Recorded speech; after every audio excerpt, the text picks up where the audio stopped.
ಮುಖ್ಯಮಂತ್ರಿ ಸಿದ್ದರಾಮಯ್ಯ ಅವರು ಮಂಡಿಸಿರುವ ಬಜೆಟ್ನಲ್ಲಿ ಜಿಲ್ಲೆಗೆ ಮೆಡಿಕಲ್ ಕಾಲೇಜು, ಕೆಜಿಎಫ್ ಹೈಟೆಕ್ ಮಾರುಕಟ್ಟೆ ಸೇರಿದಂತೆ ಬಂಪರ್ ಕೊಡುಗೆ ನೀಡಿದ್ದು, ಇದು ರಾಜ್ಯದ ಅಭಿವೃದ್ಧಿಗೆ ಪೂರಕವಾದ ಬಜೆಟ್ ಎಂದು ಕಾಂಗ್ರೆಸ್ ಕಾರ್ಯಕರ್ತರು ನಗರದ ಹೊಸ ಬಸ್ ನಿಲ್ದಾಣದಲ್ಲಿ ಸಂಭ್ರಮಾಚರಣೆ ಮಾಡಿದ್ರು. ಈ ಸಂದರ್ಭದಲ್ಲಿ ಮಾತನಾಡಿದ ಮುಖಂಡರು, ಕೋಲಾರದಲ್ಲಿ ಜನರ ಬಹುದಿನಗಳ ಬೇಡಿಕೆಯಾದ ಮೆಡಿಕಲ್ ಕಾಲೇಜು ಈ ಬಾರಿ ಜಾರಿ ಮಾಡಲಾಗಿದೆ. ಅದೇ ರೀತಿ ಸುಮಾರು 3,190 ಕೋಟಿ ವೆಚ್ಚದ ದೇವನಹಳ್ಳಿ ಹೊಸೂರು ರಸ್ತೆಗೆ ಅನುಮತಿ ನೀಡಲಾಗಿದೆ. ಕೆಜಿಎಫ್ ತಾಲೂಕಿನಲ್ಲಿ ರೈತರ ಅತ್ಯಾಧುನಿಕ ಮಾರುಕಟ್ಟೆ ಸ್ಥಾಪನೆಯ ಘೋಷಣೆಯನ್ನ ಮುಖ್ಯಮಂತ್ರಿ ಸಿದ್ದರಾಮಯ್ಯ ಮಾಡಿದ್ದಾರೆ ಅಂತ ಹೇಳಿದ್ರು. ಜಿಲ್ಲೆಯ ಸಮಗ್ರ ಅಭಿವೃದ್ಧಿಯ ಬಜೆಟ್ ಇದಾಗಿದೆ. ಕೃಷಿ, ನೀರಾವರಿ, ಗ್ರಾಮೀಣ ಅಭಿವೃದ್ಧಿ, ಮೂಲಸೌಕರ್ಯ, ಸಮಾಜ ಕಲ್ಯಾಣ, ಶಿಕ್ಷಣ, ಆರೋಗ್ಯ, ಉದ್ಯೋಗ ಸೃಷ್ಟಿ, ರೈತರಿಗೆ ಸಹಕಾರಿ ಬಜೆಟ್, ಪಂಚ ಗ್ಯಾರಂಟಿಗಳ ಜತೆಗೆ ಆರ್ಥಿಕ ಸಮತೋಲನ ಕಾಳಜಿಯೊಂದಿಗೆ ಸರ್ವಸ್ಪರ್ಶಿ ಹಾಗೂ ಸಮಾನತೆಯನ್ನು ಸಾಧಿಸಿದ್ದಾರೆ. ಇದಕ್ಕೆ ಜಿಲ್ಲೆಯ ಉಸ್ತುವಾರಿ ಸಚಿವರು, ಶಾಸಕರು ಕಾರಣರಾಗಿದ್ದಾರೆ ಎಂದು ಹರ್ಷ ವ್ಯಕ್ತಪಡಿಸಿದರು.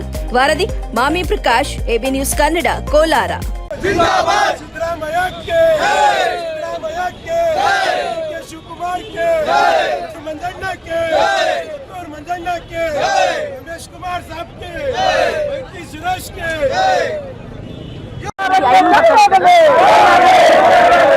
ಶಿವಕುಮಾರ್ ಸಾಹೇಬರಿಗೆ ಜಯವಾಗಲಿ, ನಸೀರ್ ಅಹಮದ್ ಸಾಹೇಬರಿಗೆ ಜಯವಾಗಲಿ, ಮದ್ದೂರು ಮಂಜಣ್ಣ ಅವರಿಗೆ ಜಯವಾಗಲಿ, ಅನಿಲ್ ಅಣ್ಣ ಅವರಿಗೆ ಜಯವಾಗಲಿ, ಹಿರಿಯರ ಮಾರ್ಗದರ್ಶಿಯಾಗಿರ್ತಕ್ಕಂಥ ರಮೇಶ್ ಕುಮಾರ್ ಸಾಹೇಬರಿಗೆ ಜಯವಾಗಲಿ.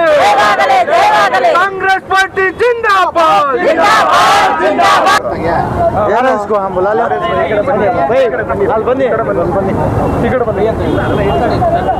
ಏನಿವತ್ತು ಗೌರವಾನ್ವಿತ ಕರ್ನಾಟಕ ಕಾಂಗ್ರೆಸ್ ಘನವಿತ ಸರ್ಕಾರದ ವತಿಯಿಂದ ಮಾನ್ಯ ಮುಖ್ಯಮಂತ್ರಿಗಳಾದ ಶ್ರೀ ಸಿದ್ದರಾಮಯ್ಯ ಸಾಹೇಬರು 16ನೇ ಬಜೆಟ್ನ ಮಂಡನೆ ಮಾಡ್ತಾ ಇದ್ದಾರೆ. ಅದು ನಮ್ಮೆಲ್ಲರಿಗೂ ಒಂದು ಹೆಮ್ಮೆ ಮತ್ತು ಸಂತಸವಾದಂಥ ವಿಚಾರ. ಅದೇ ರೀತಿ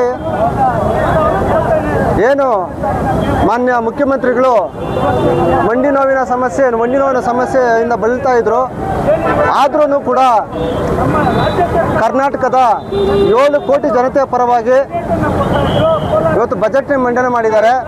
ಆ ಬಜೆಟ್ ಜನರಿಗಾಗಿ, ಜನರಿಂದ ಜನರಿಗೋಸ್ಕರ ಅಂತ ಈ ಸಮಯದಲ್ಲಿ ಜನತೆ ಪರವಾಗಿರ್ತಕ್ಕಂಥ ಬಜೆಟ್ ಅಂತ ಈ ಸಮಯದಲ್ಲಿ ನಾನು ಹೇಳಕ್ಕೆ ಇಚ್ಛೆ ಪಡ್ತೇನೆ.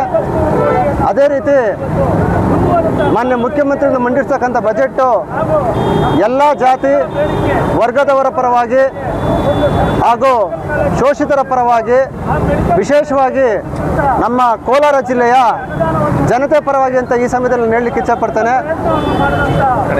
ಏನು ನಮ್ಮ ಕೋಲಾರ ಜಿಲ್ಲೆಗೆ ಮಾನ್ಯ ಮುಖ್ಯಮಂತ್ರಿಗಳು ಇವತ್ತು ಬಜೆಟ್ನಲ್ಲಿ ಕಳೆದ ವಿಧಾನಸಭೆ ಚುನಾವಣೆಯಲ್ಲಿ ಸಂದರ್ಭದಲ್ಲಿ ಸಿದ್ದರಾಮಯ್ಯ ಅವರು ಕೋಲಾರದಲ್ಲಿ ಭಾಷಣ ಕೊಟ್ಟರು, ಭರವಸೆ ಕೊಟ್ಟರು.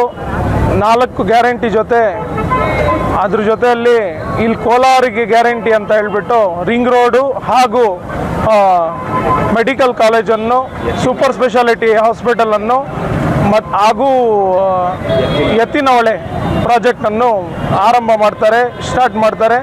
ಅದಕ್ಕೆ ಈ ದಿನ 7 ಮಾರ್ಚ್ ವಿಧಾನಸೌಧದಲ್ಲಿ ಬಜೆಟಲ್ಲಿ ನಮಗೆ ರಿಂಗ್ ರೋಡು ಹಾಗೂ ಮೆಡಿಕಲ್ ಕಾಲೇಜು ಹಾಗೂ ಮಾಲೂರಿಗೆ ಮಲ್ಟಿ ಸ್ಪೆಷಾಲಿಟಿ ಹಾಸ್ಪಿಟ್ಲು ಹಾಗೂ ದೇವನಹಳ್ಳಿಯಿಂದ ಕೋಲಾರವರೆಗೂ ಒಂದು ಡಬಲ್ ರೋಡು, ವೇಮ್ಗಲಿಂದ Tamil Nadu border Malur total bridge ಬರುತ್ತೆ, ಅದರಿಂದ ತಮಿಳ್ನಾಡು ಬಾರ್ಡ್ರ್ವರೆಗೂ ಒಂದು ರೋಡು. ಅದಕ್ಕೆಲ್ಲ ಹಣ ಕೊಟ್ಟು ಸಹಕಾರ ಮಾಡಿ ಆ ಪ್ರಾಜೆಕ್ಟ್ಸ್ ಎಲ್ಲ ಸ್ಟಾರ್ಟ್ ಮಾಡೋದಕ್ಕೆ ಇವತ್ತು ಚಾಲನೆ ಕೊಟ್ಟಿದ್ದಾರೆ. ಅದಕ್ಕೆ ಸಿದ್ದರಾಮಯ್ಯ ಸಾಹೇಬರಿಗೆ ಧನ್ಯವಾದಗಳು. ಹಾಗೂ